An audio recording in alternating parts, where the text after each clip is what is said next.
Elso Entrepreneurship, solusi bisnis UMKM. Bismillahirrahmanirrahim. Assalamualaikum warahmatullahi wabarakatuh. Salam jumpa dengan saya Nita Eldiani di Elko Entrepreneurship, solusi sahabat UMKM.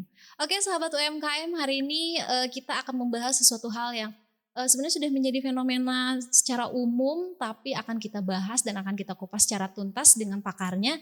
Siapa lagi kalau bukan Bapak Dr. Yusuf Tojiri. Beliau merupakan akademisi ya, dan sebentar lagi jadi profesor teman-teman, dan juga praktisi yang sudah melanglang buana terkait dengan bisnisnya. Halo Bapak, apa kabar? Bapak sehat? Alhamdulillah sehat. Bagaimana Ibu? Alhamdulillah sehat Pak, sehat dan selalu berbahagia Iya, pastinya. Nah Pak, di kesempatan kali ini kita akan membahas tentang kewirausahaan nih Pak. Karena fenomenanya ternyata rasio entrepreneurship Indonesia itu masih sangat kecil, Iya. yaitu hanya di sekitar angka 3,7, padahal rata-ratanya tuh di angka 4%.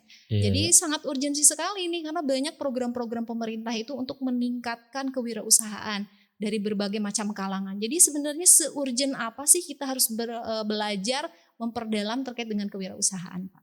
Nah, mungkin ini sebuah pertanyaan yang menarik dan juga menjadi tugas kita bersama bagaimana kita itu bisa meningkatkan minat berwirausaha. Seperti tadi Ibu katakan bahwa kita ini baru memiliki kurang lebih 3,7% ya. Padahal target kita itu kan harus menjadi negara yang maju, Ya. negara yang berkembang, dan pada umumnya negara-negara maju itu memiliki jumlah pengusaha tidak kurang dari 14%, Bu. Jadi target untuk menjadi negara maju itu kita harus mengejar ketertinggalan kurang lebih sekitar 12%. Jauh banget. Jadi ya, Pak. masih jauh ya. Jadi ini memang menjadi tugas kita bersama bagaimana kita bisa meningkatkan minat berwirausaha. Padahal pemerintah sudah banyak memberikan berbagai macam program ya untuk mendongkrak minat masyarakat kita untuk berwirausaha. Namun sampai sekarang kita lihat fakta jumlah pengusaha itu masih sangat kurang. Nah ini memang sekali lagi menjadi tugas kita bersama. Mungkin yang harus kita sampaikan kepada teman-teman, terutama teman UMKM, mempelajari kewirausahaan itu memang sangat urgent, penting sekali. Kenapa penting sekali? Karena kita itu harus sayang ya Bu, kita punya sumber daya alam yang sangat melimpah. Bahkan orang luar mengatakan Indonesia itu merupakan negara kaya. Iya, betul-betul. Kaya dengan sumber daya alam. Namun kekayaan yang kita miliki itu belum bisa dioptimalkan untuk mensejahterakan kehidupan masyarakat kita. Jadi ini memang ironis. Kita termasuk negara kaya tapi kita kadang-kala seakan tidak sadar bagaimana kita menyadarkan diri kita dan juga teman-teman kita kekayaan alam itu harus kita kelola supaya bisa mensejahterakan minimal orang-orang dekat kita, lingkungan masyarakat kita. Apalagi kita berbicara nasional berarti Indonesia ke depan harus memiliki jumlah pengusaha itu lebih dari 14% ya. Kalau sekarang kan Amerika, Cina rata-rata 14%, jadi mereka itu negara maju. Nah kita kalau bisa harus bisa melebihi angka itu. Ini jelas kan sebuah capaian yang cukup besar dan membutuhkan kolaborasi antara semua pihak. Jadi intinya paling tidak kita pertama misalnya memberikan dulu pengetahuan apa itu perusahaan atau apa itu kewirausahaan. Itu harus kita sampaikan kepada masyarakat. Kenapa misalnya kita penting untuk belajar kewirausahaan? Sekali lagi kita memiliki sumber daya alam yang sangat melimpah. Yang kedua, ternyata ketika kita belajar berwirausaha itu kita akan mendapatkan sebuah pengetahuan satu tentang bagaimana kita bisa melatih diri kita untuk berpikir kreatif. Jadi kita harus memiliki kemampuan untuk menemukan ide-ide baru. Nah itu ada dalam ilmu kewirausahaan. Selain itu juga kita dididik, dilatih untuk bertindak juga secara inovatif. Kalau pertama kita akan memiliki kemampuan untuk berpikir kreatif, artinya kita akan memiliki sebuah keterampilan dalam memikirkan ide-ide baru dan tentu ide ini pasti akan berbeda dengan ide lain. Yang kedua, kita juga memiliki kemampuan untuk mengeksekusi ide-ide tersebut menjadi sebuah karya nyata. Ini ada dalam ilmu kewirausahaan. Kalau kita sudah memiliki ilmu seperti begitu, insya Allah Bu, kita bisa mengelola sumber daya alam yang begitu melimpah. Iya. Masalahnya masyarakat kita itu masih belum cukup untuk memiliki pengetahuan yang bisa kita gunakan untuk mengolah sumber daya alam itu. Iya, betul Pak. Jadi begitu. Jadi baru kaum minoritas mungkin ya yang bisa mengembangkan kekayaan alam kita mungkin ya Pak ya. Ya jumlahnya masih sangat sedikit dan itu memang tidak menimbulkan pemerataan. Iya, betul. Tetapi kalau misalnya jumlahnya ya misalnya kita targetkan dari 3,7 tahun depan menjadi 4, tahun depan lagi menjadi 5 atau berapa ya, pada akhirnya kita akan mencapai angka pertumbuhan kewirausahaan itu ya seperti rata-rata negara maju 14%. Iya, jadi ada progres ya Pak ya. Iya. Nah tadi cukup menarik tuh Bapak mengatakan bahwa kita harus berpikir kreatif, inovatif. Nah sekarang itu banyak sekali usaha-usaha ekonomi kreatif nih Pak. Menurut Bapak ketika dikaitkan ekonomi kreatif ini dengan kewirausahaan bagaimana tuh Pak? Ya ekonomi kreatif itu merupakan salah satu implementasi seseorang yang punya gaya berpikir kreatif. Jadi salah satu ciri pengusaha itu kan berpikir kreatif dan itu bisa kita implementasikan dalam semua yang kita ketahui, terutama misalnya lingkungan terdekat kita. Apa yang bisa kita lakukan ketika melihat sumber daya yang kita misalnya kenali. Jadi dengan pikiran kreatif apapun bisa kita olah, apapun bisa kita rubah menjadi punya nilai tambah. Itu kan instrumennya kita harus memiliki pikiran yang kreatif. Selain pikiran kreatif tentu juga tindakan yang inovatif. Jadi kalau misalnya berpikir saja seperti begitu kan itu tidak cukup. Bagaimana misalnya pikiran-pikiran yang kreatif itu bisa kita eksekusi menjadi karya nyata. Misalnya kita menjadi pengusaha yang sukses, bisa membuat barang yang dulunya mungkin orang melihat itu tidak punya nilai, tapi setelah kita sentuh dengan nilai-nilai kreativitas itu punya nilai. Dan dari situ akan muncul berbagai macam peluang untuk menciptakan ekonomi-ekonomi yang kreatif. Iya betul Pak. Sampah contoh misalnya kita bisa kelola. Dari sampah bisa menjadi uang. Karena sampah yang dulunya nilainya mungkin negatif, sekarang sampah kita kelola tentu akan punya nilai yang positif. Bisa menjadi pupuk dan lain sebagainya. Iya Pak. Tadi cukup menarik ya Pak, sekarang itu kewirausahaan itu ada entrepreneurship ya, ada ekonomi kreatif. Itu sejarahnya gimana tuh Pak, sejarah kewirausahaan itu sebenarnya? Sebetulnya kalau sejarah kewirausahaan, pertama mungkin yang kita ketahui kewirausahaan itu sebagai sebuah model aktivitas. Jadi yang namanya aktivitas itu tentu setiap orang akan melakukan. Kalau misalnya kita bicara sejarah, kewirausahaan sebagai aktivitas itu sudah dilakukan sejak zaman dahulu. Ketika munculnya peradaban manusia.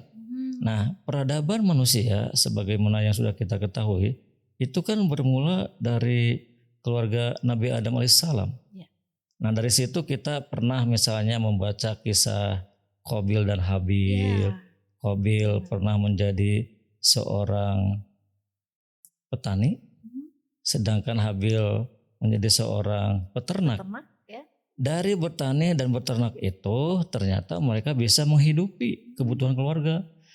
Dan juga dia bisa memenuhi panggilan ilahi untuk berkorban. Nah dari situ jelas kegiatan kewirausahaan sebagai aktivitas kehidupan orang mulai dilakukan. Jadi prosesnya memang sudah lama. Dan bahkan dari mulai peristiwa itu, kemudian kita juga dalam sejarah pernah menyaksikan atau paling tidak mendengar ada revolusi industri 1.0, 2.0, 3.0 sampai 5.0. Itu karena memang perkembangan kegiatan kewirausahaan menjadi begitu kompleks. Karena yang namanya kegiatan itu tentu akan selalu menyesuaikan dengan keadaan lingkungan. Jadi kegiatan itu akan bervariasi karena lingkungan juga memang mudah berubah. Karena itu kewirausahaan penting kita pelajari karena dengan kewirausahaan kita akan semakin bisa mempermudah untuk memenuhi semua kebutuhan-kebutuhan yang kita miliki. Jadi teman-teman UMKM salah satu cara untuk memenuhi kebutuhan yang kita miliki, kita tentu memiliki pilihan untuk menjadi pengusaha. Bukan berarti yang lain tidak bagus, tapi ini kan yang paling penting atau mungkin paling efektif untuk memenuhi kebutuhan kita itu ternyata instrumen kewirausahaan itu menjadi salah satu pilihan strategis. Iya, betul-betul Pak. Jadi pilihannya. Iya. Karena gini nih Pak, fenomenanya hari ini seperti ini. Banyak Gen Z yang di beberapa perusahaan itu mereka nggak betah buat kerja. Mereka lebih memilih buka usaha sesuai fashionnya sendiri. Misalnya jadi TikTok affiliate, jadi YouTuber, jadi selebgram gitu. Iya, Karena menganggap bahwasannya, saya emang nggak cocok nih jadi pengusaha, atau saya nggak cocok nih jadi pegawai. Apakah memang kewirausahaan itu bakat atau bisa dipelajari nih Pak? Nah, kalau melihat kasus seperti begitu, setiap orang yang lahir itu sebetulnya tidak seperti papan tulis kosong, tetapi sudah memiliki bakat-bakat yang masih tersembunyi. Dari sejak bayi. Bakat itu bisa muncul apabila kita kelola dengan pendidikan, dengan pelatihan, sehingga dengan begitu bakat bisa berkembang. Kasus misalnya dalam diri Gen Z, itu berarti ada sebuah bakat yang tersimpan dalam generasi Gen Z itu, yang kalau kita kembangkan, peluang untuk menjadi wirausaha itu sangat besar. Sehingga sebetulnya zaman sekarang ketika misalnya kita sekarang memasuki Gen Z, memberikan semangat untuk memilih profesi kewirausahaan itu sangat besar karena Gen Z memang sudah mendukung. Iya, betul. Ada sebuah modal yang tersimpan dalam Gen Z untuk menerima ide-ide tentang kewirausahaan. Karena kewirausahaan itu kan bersifat kreatif, inovatif. Jadi mereka itu tentu akan membuat bagaimana caranya supaya mereka mandiri, supaya mereka tidak bergantung kepada orang lain misalnya. Nah, ini sebetulnya momen yang paling tepat ketika kita bisa meyakinkan Gen Z itu untuk kita giring memilih salah satu profesi menjadi pengusaha. Iya, betul-betul. Masalahnya mungkin tergantung siapa yang punya kewenangan untuk mengajak mereka. Iya, yang mengarahkan mungkin Iya. ya Pak ya. Karena kita kan punya bonus demografi nih Pak di 2045 Iya. dengan jumlah penduduk produktif yang cukup banyak, bahkan negara lain tuh iri ke Indonesia Pak, Iya. karena jumlah produktif kita banyak. Tapi tantangannya nih Pak, lapangan pekerjaannya semakin sedikit. Apakah kewirausahaan ini bisa jadi solusi nih Pak? Bisa menjadi solusi karena kewirausahaan itu justru akan menciptakan lapangan pekerjaan. Oleh karena itu sekali lagi ini sebetulnya menjadi kewenangan siapa untuk menggiring para generasi Gen Z itu untuk membuat keputusan misalnya sekian persen menjadi pengusaha. Atau misalnya kita kan berharap 14% itu jadi pengusaha. Nah, ini sebetulnya harus kita programkan agar baik misalnya pemerintah dan semua komponen mampu membangkitkan bakat-bakat yang sekarang sedang melekat pada Gen Z itu untuk membuat keputusan pilihan dia tentu menjadi seorang pengusaha. Iya, karena pada akhirnya Gen Z atau generasi milenial yang kuliah itu mereka lebih untuk cari kerja nih, bukan menjadi wirausaha nih Pak ya. Jadi tantangannya itu harus dari semua pihak ya Pak ya. Nah itu ya, jadi tadi kita sudah melihat kecenderungan Gen Z itu mereka tidak mau diperintah, mereka lebih senang sesuatu yang baru. Ini kan modal. Ya. Jadi modal ini harus kita dukung supaya berkembang dan pada akhirnya akan terjadi sebuah proses untuk terbentuknya jiwa kewirausahaan dan kemudian pada akhirnya dia memutuskan menjadi pengusaha. Iya, betul-betul. Jadi yang menjadi masalah itu bagaimana cara menumbuhkan jiwa kewirausahaan dalam generasi yang sekarang sebetulnya punya bakat. Iya, betul sekali Pak. Bakat yang bisa menerima tentang ide-ide kewirausahaan. Iya, betul-betul. Nah ini sebetulnya jadi pemerintah dan juga mungkin semua pihak yang terlibat dalam hal ini harus mampu mendorong supaya Gen Z itu pada umumnya dia akan memilih profesi sebagai pengusaha. Iya, betul Pak. Karena sekarang pengusaha itu bukan lagi masalah ilmu ya, tapi sudah menjadi profesi. Jadi profesi ya Pak ya. Karena banyak nih kaum-kaum seperti saya nih ya Pak ya, budak korporat kalau anak-anak sekarang bilangnya ya.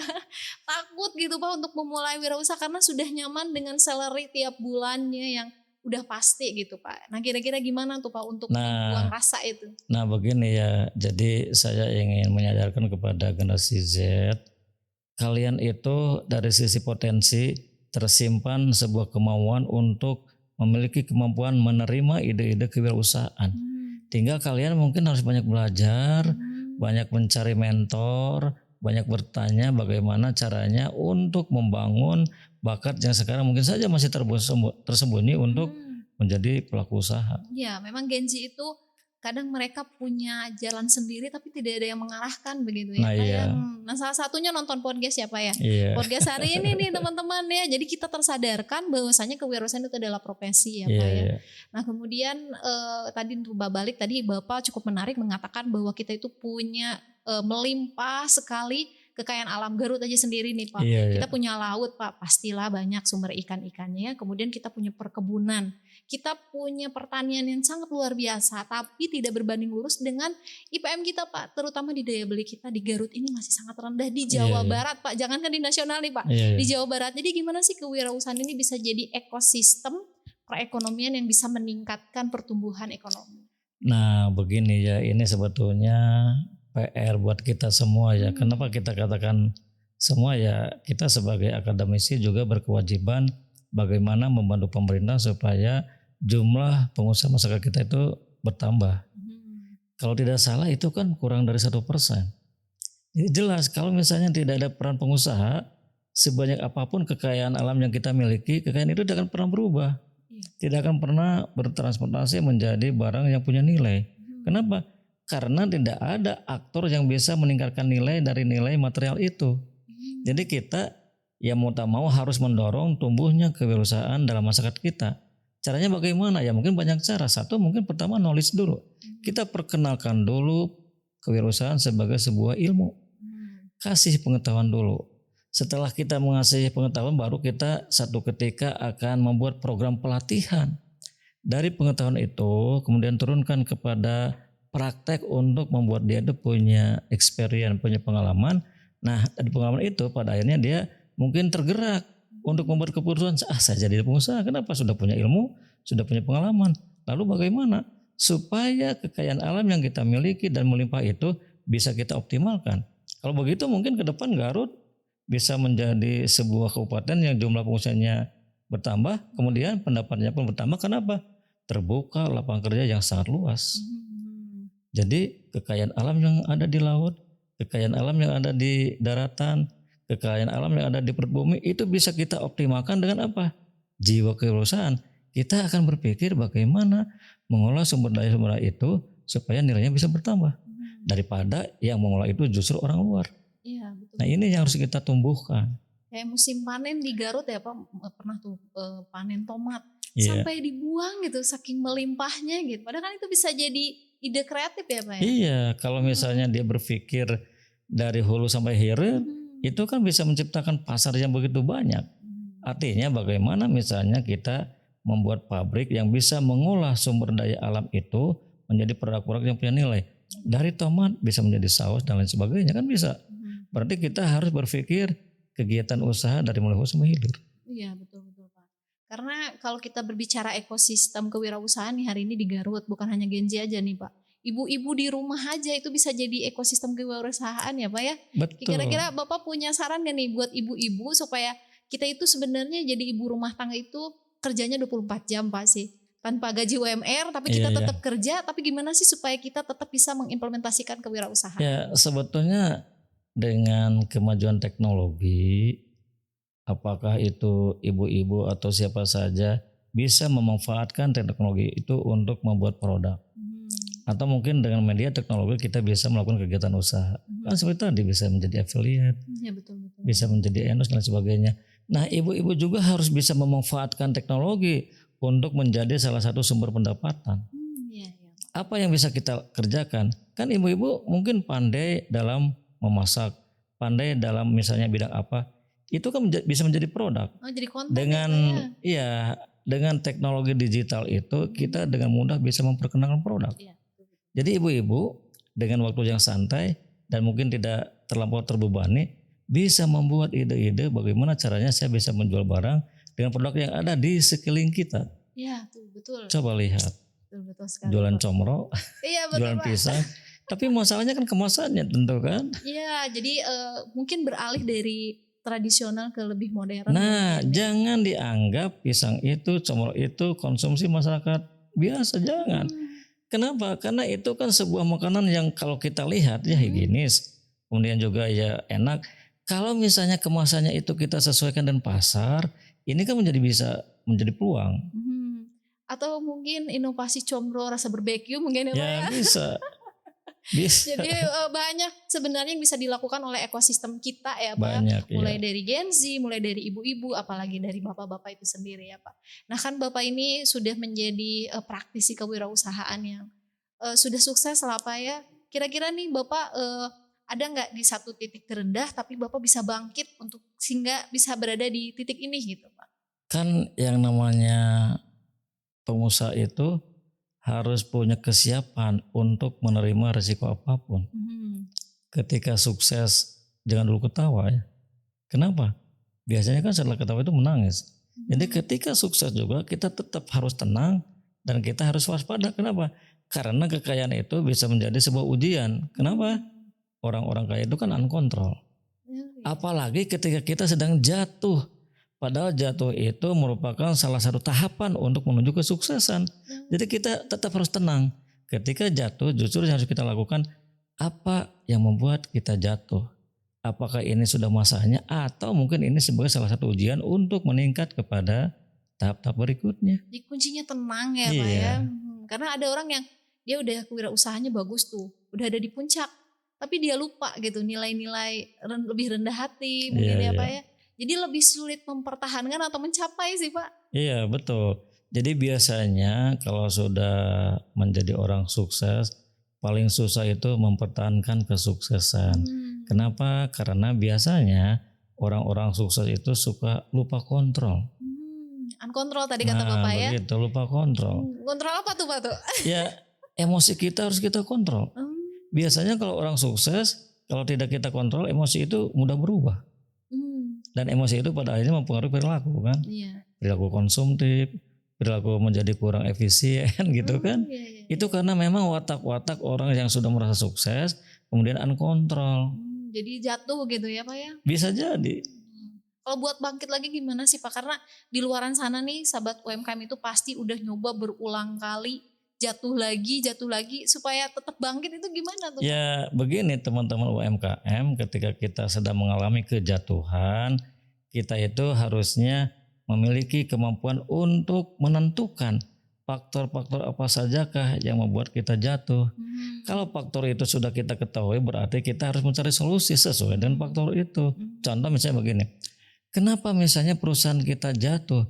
Ternyata kualitas barang yang kita buat itu tidak sesuai lagi dengan perubahan yang ada pada lingkungan pasar. Berarti kita harus beradaptasi. Kita kembali meriset pasar. Apa yang mereka butuhkan, apa yang mereka inginkan, apa yang mereka minta. Sesuaikan barang kita sesuai dengan permintaan mereka pada saat ini. Jadi kita harus selalu update tentang perkembangan pasar. Jadi kuncinya tadi satu senang tuh teman-teman semuanya ya. Iya. UMKM dan harus tadi selalu riset ya Pak ya. Iya, selalu kita bisa beradaptasi ya karena lingkungan itu ternyata mudah berubah. Kita jangan merasa senang ketika pasar misalnya sudah suka dengan barang kita. Kenapa? Mudah sekali mindset pasar itu berubah ketika teknologi informasi bisa mempengaruhi dan barang atau jasa pesaing itu ternyata lebih unggul daripada barang jasa kita. Kita kan lengah. Sekarang itu fenomena lagi tuh kita berbicara tentang bisnis digital nih Pak. Kalau kaitannya dengan kewirausahaan, apakah bisnis digital ini bisa cukup bertahan lama tuh Pak? Saya pikir sekarang kan sudah merupakan era digital ya. Kita sudah masuk ke dalam revolusi industri 5.0 kan. Berarti AI itu menjadi salah satu instrumen yang sekarang kita butuhkan dan biasanya kan bertahan cukup lama.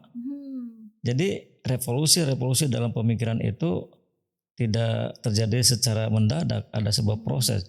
Jadi untuk sementara bagi teman-teman yang sekarang berbisnis digital tetap pertahankan, tetapi kita juga tetap harus bisa membaca perkembangan digital karena digital juga mengalami perubahan-perubahan. Betul. Jadi ketika terjadi perubahan kita juga harus bisa mengikuti perubahan itu dengan cara bisa beradaptasi.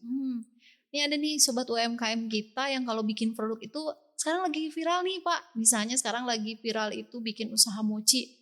Kayak latah gitu Pak, mochi semuanya. Sekarang usahanya itu real food. Hampir semua orang bikin real food. Nah itu menjaga tren itu supaya kita tetap jadi yang unggul gimana tuh Pak? Ya kalau misalnya kita melihat tren yang sedang berkembang, tentu kita itu harus bisa menjaga nilai yang terkandung pada produk sesuai dengan tren yang sekarang sedang berkembang. Kemudian kalau bisa kita itu justru melampaui tren. Artinya kita harus bisa membuat produk bisa melebihi ekspektasi konsumen. Berarti kita bisa menciptakan tren. Nah itu masalahnya kan susah. Kita harus banyak melakukan riset. Riset pasar, riset produk dan sebagainya, termasuk riset pesaing. Ya, karena sekarang memang banyak-banyak produk viral, tapi ketahanan untuk tetap ada di pasarnya itu kurang kalau yang viral-viral gitu. Karena mungkin tidak bisa melihat nilai-nilai apa yang harus kita pertahankan.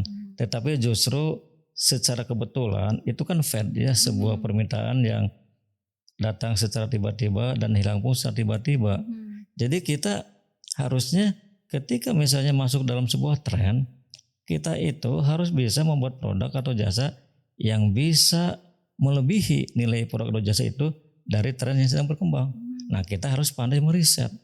Jadi kita misalnya ketika over demand itu harus berhati-hati. Kita harus rajin riset over demand.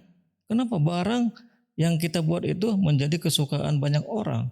Nah ketika misalnya orang-orang sudah suka dengan barang kita tidak berhati-hati terhadap kualitas barang. Ketika ada barang yang kita jual ternyata tidak sesuai dengan ekspektasi mereka, tiba-tiba mereka yang dulunya over demand jadi low demand. Iya, itu yang memang banyak terjadi di hari ini di kewirausahaan atau di pengusaha-pengusaha kita nih Pak ya. Nah terus banyak nih sobat UMKM itu yang sering merasa apa ya, kalau di dalam usahanya itu sulit berkembang pasti gara-gara modal, selalu aja itu yang dibicarain. Kira-kira betul nggak faktor modal itu jadi penunjang kewirausahaan? Bisa ya, tetapi teman-teman UMKM modal itu tidak harus sama dengan uang. Karena kalaupun misalnya kita punya uang banyak, tidak punya modal ilmu, uang itu sulit berkembang.